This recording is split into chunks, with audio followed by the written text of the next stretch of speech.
राजा लीजिए हाथ ने काकी गलती तुमते काकर हाथ में खून आ गयो। ले बेटा हाथ में क्या नहीं लगी थारा हाथ रे छोरा छोरा जई जा कपड़ा लेने जे पट्टी बांधो ने डॉक्टर ने फोन कर दे छोरा ए नी लावणो की नी करनो डॉक्टर ने फोन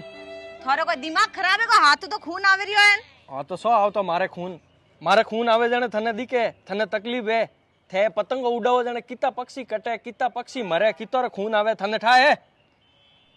थोरीन पतंगो कटियो पसे खून तो इनो री आवतो वई नी दर्द तो इनो नी वेतो वई नी अपने घर परिवार वे के जीव इन पक्षियों री घर परिवार वे और ही घरे कोई न कोई वाट जोता रहे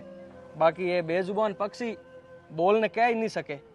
और अणमु कितना पक्षी एड़ा है जिन्होंने नन्ना बिछिया है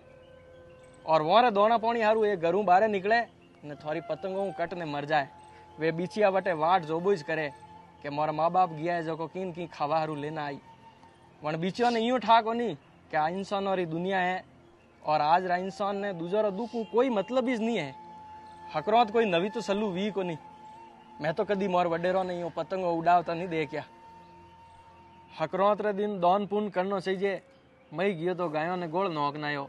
बाकी थू ये पतंगो हलाई कोई पक्षी कटगो वही तो मारे गायों ने गोल नोकेड़ो कोई मतलब निकलियो है वाह फलोन जी माती गलती वेगी मैं आज रे पचे कदी पतंग नहीं उड़ौला थे सही कियो कि आपोरो जीव वे जो